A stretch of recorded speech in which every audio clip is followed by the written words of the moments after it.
Student, तो आज का मैट्रिक्स में टॉपिक है ट्रांसपोज। सबसे पहले देखते हैं ट्रांसपोज होता क्या है। तो ट्रांसपोज की देखो डेफिनेशन क्या लिखी हुई है।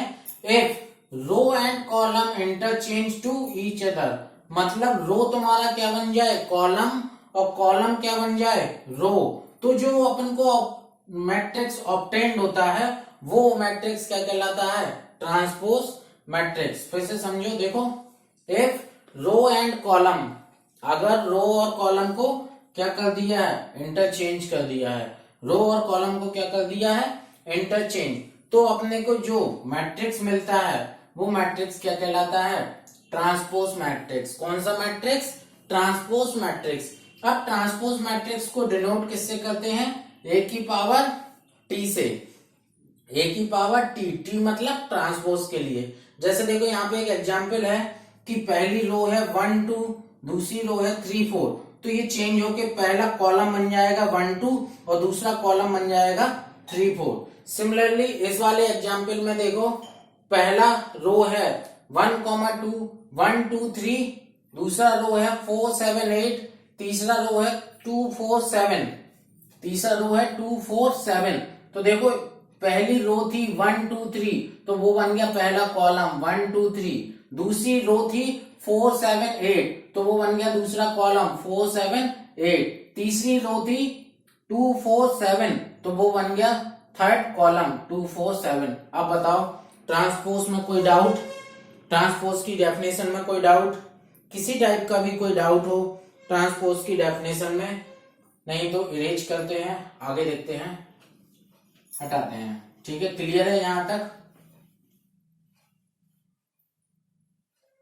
अब देखो एक क्वेश्चन करते हैं।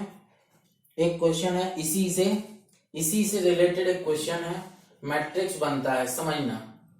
अगर कोई मैट्रिक्स है, if A is a matrix, A is a matrix and A transpose मान लिया अपन ने कितना है, बी मैट्रिक्स। लेकिन ऐसा हो जाए कि ए का ट्रांसपोज करने पे ए ही मिल जाए, ए का ट्रांसपोज करने पे ए मैट्रिक्स ही मिल जाए, तो ऐसे मैट्रिक्स को बोला जाता है सिमेट्रिक मैट्रिक्स। क्या बोला जाता है, सिमेट्रिक मैट्रिक्स।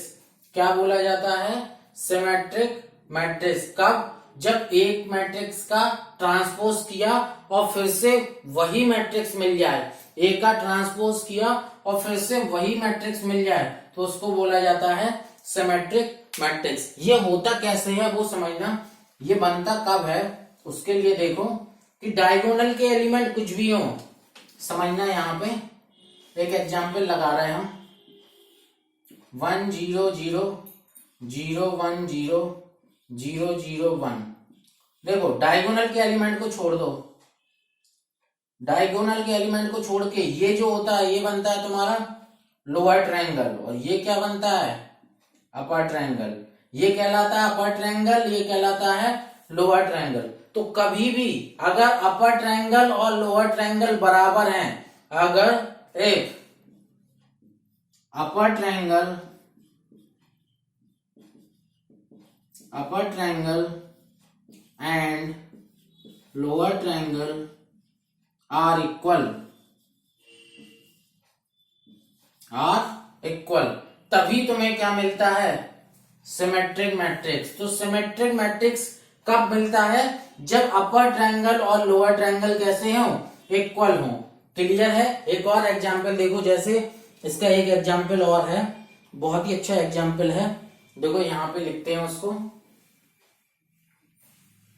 सिमेट्रिक मैट्रिक्स का एक एग्जांपल है पहले डायगोनल के एलिमेंट हैं ए बी सी, लिख दिया।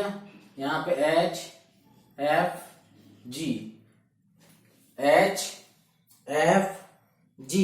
या यहां पे ऐसे कर लो, ये जी है, ये यहां पे एफ है। ठीक है, ये बन गया तुम्हारा लोअर ट्रायंगल। और नीचे है एच जी एफ, ये एच जी एफ।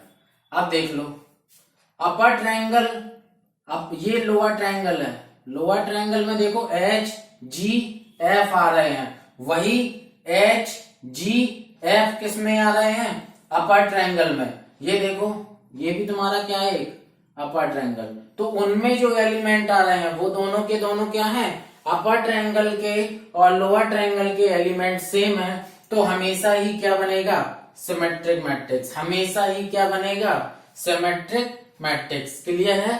अब इसके देखो एक और दूसरा टाइप होता है, वो देखो अगर ए ट्रांसपोज का तुमने ट्रांसपोज किया और वो माइनस ए आ जाए, ए का ट्रांसपोज किया और वो कितना आ जाए, माइनस ए। ये आएगा कब, वो देखो इसके लिए कंडीशन क्या रहती है कि डायगोनल के एलिमेंट जीरो होने चाहिए, डायगोनल के एलिमेंट जीरो हो जाएं और अपर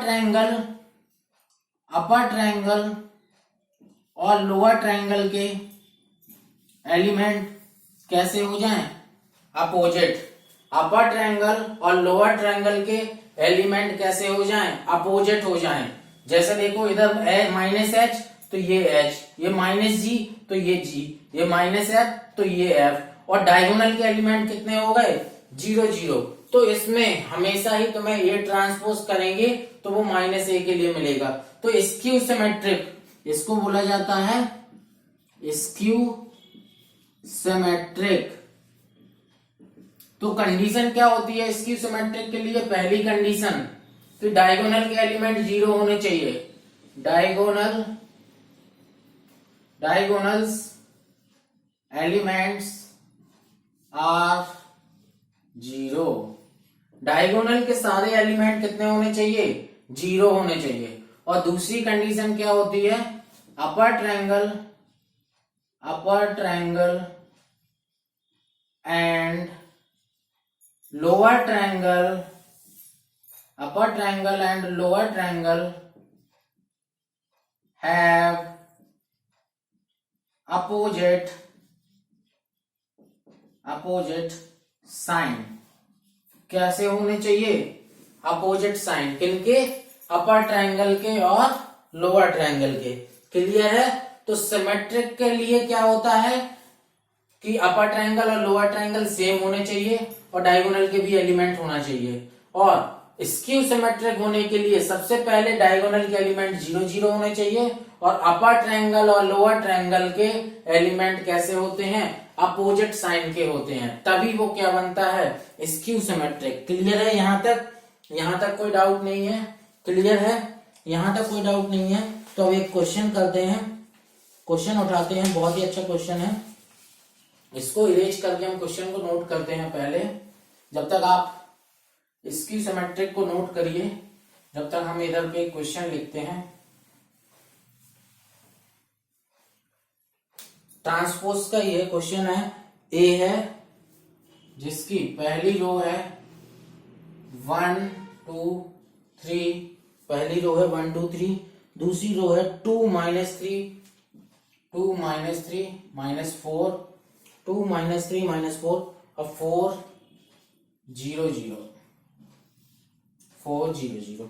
बी मैट्रिक्स है जिसमें पहली रो है 1 0 -1, बी है कितना 1 0 1, फिर है 2 1 3 2 1 3 और है 0 0 2 -1 0 2 -1। क्लियर है।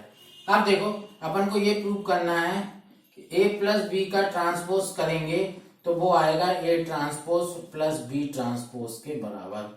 तो पहले क्या करते हैं, सबसे पहले ए प्लस बी निकाल लेते हैं, ए प्लस बी निकालते हैं।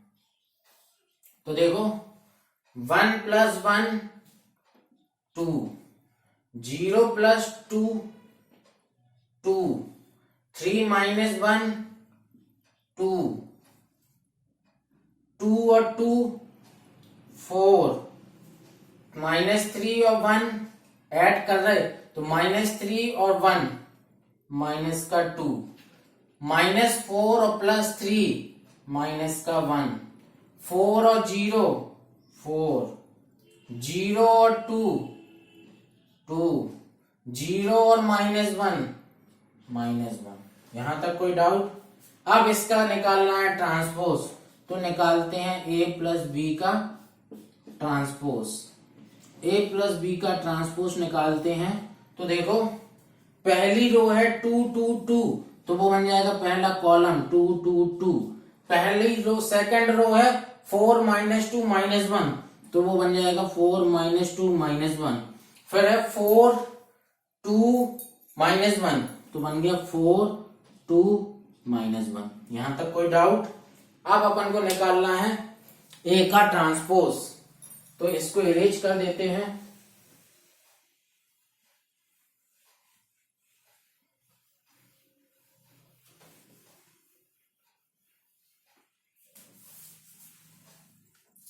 इसको इरेज करके ए का ट्रांसपोज निकालते हैं। तो ए का ट्रांसपोज पहली रो है 1 2 3, तो पहला कॉलम बन गया 1 2 3। दूसरी रो है 2 -3 -4, तो वो बन जाएगा 2 -3 -4। तीसरी रो है 4 0 0, तो तीसरा कॉलम बन जाएगा 4 0 0। क्लियर? अब बी का ट्रांसपोज निकालो, तो बी का ट्रांसपोज निकाला जब, तो बी की पहली रो है 1 0 -1, तो पहला कॉलम हो गया 1 0 -1। दूसरा रो है 2 1 3, तो दूसरा कॉलम हो गया 2 1 3। तीसरा कॉलम है, तीसरी रो है 2 0 -1, तो तीसरा रो हो गया, तीसरा कॉलम हो गया 2 0 -1। अब इनका ऐड करना, A transpose plus B transpose add करते हैं। तो देखो 1 और 1 ऐड होके 2 हो गया, 2 और 2 ऐड होके 4 हो गया, 4 और 0 ऐड होके 4 हो गया, 2 और 0 ऐड होके 2 हो गया, -3 और 1 ऐड होके -2 हो गया, 0 और 2 ऐड होके 2 हो गया, 3 और -1 ऐड होके 2 हो गया, -4 और 3 ऐड होके -1 बचेगा, 0 और -1, तो देखो यही आ रहा है। ये देखो 2 4 4 2 4 4 2 -2 2 2 -2 2 2 -1, तो 2 -1 तो इसका मतलब है जो अपन ने निकालना था वो प्रूफ हो गया। कोई डाउट यहां तक? अब एक क्वेश्चन को इरेज करके एक प्रॉपर्टी है, इसी क्वेश्चन से निकालेंगे उस प्रॉपर्टी को, है ना। नोट कर लो, 20 सेकंड का टाइम है। कितना टाइम हो गया उसमें? इसमें कितना टाइम हो गया?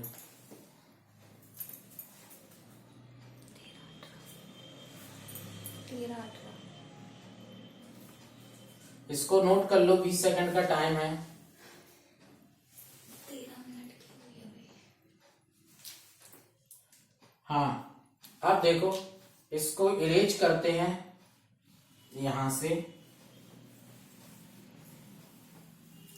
अब बहुत ही इंपॉर्टेंट है, एक लॉ होता है, उस लॉ को अपन को प्रूव करना है। बहुत ही इंपॉर्टेंट लॉ है, उसको बोलते हैं क्या? Reversal law. क्या बोलते हैं? Reversal law. रिवर्सल लॉ का मतलब क्या होता है कि ए डॉट बी किया और उस पूरे का ट्रांसपोज किया तो वो आता है बी का ट्रांसपोज इनटू ए का ट्रांसपोज। फिर से समझ लो, ए और बी का डॉट प्रोडक्ट किया, ए का बी के साथ प्रोडक्ट किया और उस पूरे का अगर तुमने ट्रांसपोज निकाल दिया तो वो उल्टा आता है, बी का ट्रांसपोज इनटू ए का ट्रांसपोज, बी का ट्रांसपोज इनटू ए का ट्रांसपोज। तो वो देखो अपन करके देखते हैं। पहले ए को लिखें, यहां पे ए को लिखा हमने 1 2 3, तो बी को लिखा 2 -3 -4, फिर लिखा 4 0 0। यहां तक कोई डाउट? अब देखो बी को लिखना है, तो बी में है पहली रो है 1 0 -1, दूसरी रो है 2 1 3, तीसरी रो है 0 2 -1। अब इनका करना है अपने को प्रोडक्ट, इनका क्या करना है अपने को प्रोडक्ट करना है। तो इनका प्रोडक्ट देखो यहां पे दिखाते हैं, इनका प्रोडक्ट उधर पे कर रहे हैं। तो देखो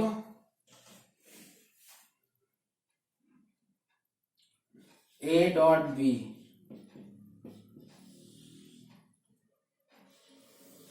कैसे करते हैं, first row first column 1 into 1, तो 1 इंटू 1, फिर 2 इंटू 2 प्लस लगा के 2 इंटू 2, फिर 3 इंटू 0 प्लस लगा के 3 इंटू 0, फिर 1 इंटू 0 1 इंटू 0, फिर 2 इंटू 1 प्लस लगा के 2 इंटू 1 2 इंटू 1, फिर 3 इंटू 2 प्लस लगा के 3 इंटू 2, फिर 1 इंटू -1 इधर पे 1 इंटू -1, फिर 2 इंटू 3 प्लस लगा के 2 इंटू 3, फिर 3 इंटू -1 तो प्लस लगा के 3 इंटू -1। क्लियर। अब सिमिलरली सेकंड रो से 2 इंटू 1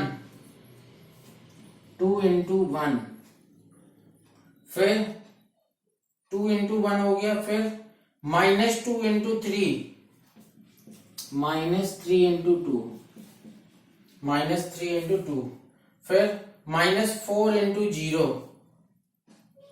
तो 0 ही लिख दिया, फिर 2 का 0 के साथ 0 ही हो गया, -3 का 1 के साथ -3 हो गया, फिर -4 का 2 के साथ तो माइनस का 8 आएगा, माइनस का 4 का 2 के साथ तो माइनस का 8 आएगा, फिर 2 का इसके साथ तो माइनस का 2 आएगा, फिर -3 का इसके साथ तो माइनस का 9 आएगा, फिर -4 का +1 के साथ तो प्लस का 4 आएगा।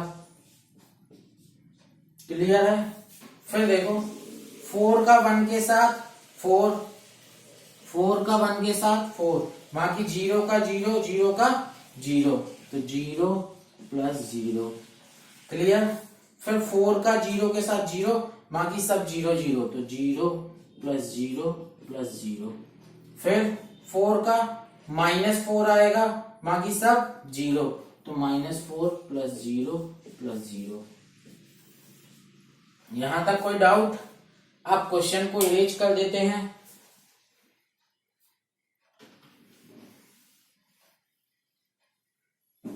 क्योंकि अपने पास A ट्रांसपोज और B ट्रांसपोज ऑलरेडी है। तो यहां से देखो जो A डॉट B निकला, A डॉट B वो देखो 1 + 2 2 2 जा 4 और 1 5 हो गया, फिर 2 और 2 3 जा 6 6 और 2 8 हो गया, 5 ये 8 हो गया, फिर ये -1 प्लस का 6 -1 -3 तो माइनस का 4 और प्लस का 6 तो प्लस का 2 बचेगा, प्लस का 2 बचा, फिर 2 और माइनस का 6 तो माइनस का 4 बचेगा, माइनस का 4 बचा, -3 -8 माइनस का 11 हो गया, फिर ये 11 आया माइनस का और प्लस का 4 तो ये हो जाएगा माइनस का 7, फिर 4 अकेला आएगा, फिर 0 अकेला आएगा और उधर पे फिर -4 अकेला आएगा। क्लियर है। इतने में कोई डाउट? अब देखो अपन को इसका ट्रांसपोज निकालना है। अब देखो इसका ट्रांसपोज निकालना है।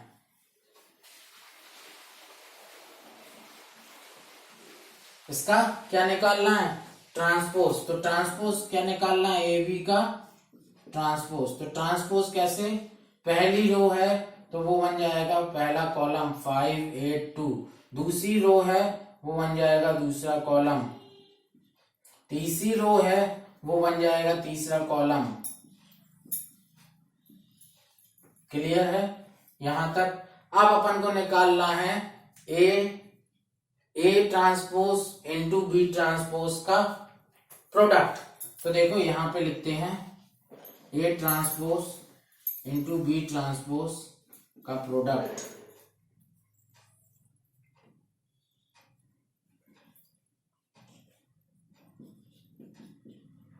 ए बी इक्वल, देखो पहली रो का पहले कॉलम के साथ 1 का 1 के साथ 1, फिर 2 का 0 के साथ 0,